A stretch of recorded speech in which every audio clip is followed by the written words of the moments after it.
नमस्कार, आप देख रहे हैं न्यूज़ फॉर नेशन और मैं आपके साथ वंदना। कोरोना के बढ़ते मामले को लेकर अब राज्यों में नई गाइडलाइंस जारी किया जाने लगा है और साथ ही कई राज्यों को तो अब कोरोना प्रभावित राज्य भी घोषित किया जा चुका है। बता दें कि एक तरफ जहां यूपी, एमपी, दिल्ली में नाइट कर्फ्यू लगा दिया गया है और साथ ही दिल्ली में स्कूल और कॉलेजों को भी बंद कर दिया गया है और उसके बाद अब कई राज्यों को भी कोरोना से प्रभावित राज्य घोषित किया जा चुका है। तो आइए हम आपको बताते हैं कि आखिर कौन सा वो राज्य है जिसमें कोरोना के बढ़ते मामलों की वजह से उसे कोरोना प्रभावित राज्य घोषित किया जा चुका है और क्या कुछ नई गाइडलाइंस भी जारी की गई है। कोरोना के बढ़ते मामले के बाद प्रदेश की योगी सरकार महामारी एक्ट लागू करने के साथ ही पाबंदियों की नई गाइडलाइन भी जारी कर दी है।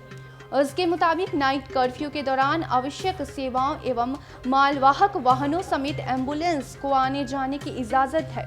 साथ ही कोविड-19 से जुड़े पुलिसकर्मी और रात्रि उद्योगों से संबंधित कर्मियों को उनके आईडी के आधार पर आने जाने की अनुमति होगी। मास्क लगाने और सोशल डिस्टेंसिंग को भी सख्ती से लागू करवाने के लिए पुलिस अधिकारियों को निर्देश किया गया है। गाइडलाइन के मुताबिक सार्वजनिक स्थानों पर लोग मास्क जरूर लगाएं। जिला प्रशासन और स्थानीय पुलिस लगातार इस बाबत सतर्क रहेगी। बिना मास्क कोई भी दुकानदार ग्राहक को सामान नहीं देगा, तो वहीं मास्क नहीं तो सामान नहीं, इस संदेश के साथ व्यापारियों को जिला प्रशासन लगातार जागरूक कर रही है। शॉपिंग मॉल और मार्केट में बिना मास्क के प्रवेश वर्जित होगा। शॉपिंग मॉल और बड़ी मार्केट को यह आदेश दिया गया है कि हर कोई 2 गज की दूरी बनाए रखेगा, साथ ही सैनिटाइजर की व्यवस्था भी की जाए। इसके अलावा बंद संस्थानों पर शादी समारोह और दूसरे कार्यक्रम में एक साथ 200 से अधिक लोगों को इकट्ठा या आमंत्रित नहीं किया जा सकता है और सभी लोगों को मास्क लगाना है, 2 गज की दूरी बनाए रखना है। बता दें कि खुले स्थानों पर कैपेसिटी का 50% तक अतिथियों को इनवाइट किया जा सकता है।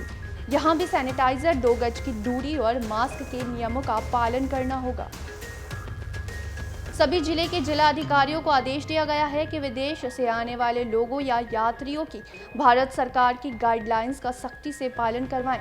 हाई रिस्क वाले देशों से यात्रियों का अनिवार्य रूप से RT-PCR टेस्ट करवाया जाए और अन्य देशों के भी विदेशी यात्रियों का रैंडम टेस्ट से लेकर RT-PCR टेस्ट कराया जाए। सभी railway station, airport, bus stop और सार्वजनिक स्थल पर कोरोना टेस्ट कराया जाना चाहिए। दूसरे राज्यों से आने वाले लोगों का भी रैंडम टेस्ट हो रहा है।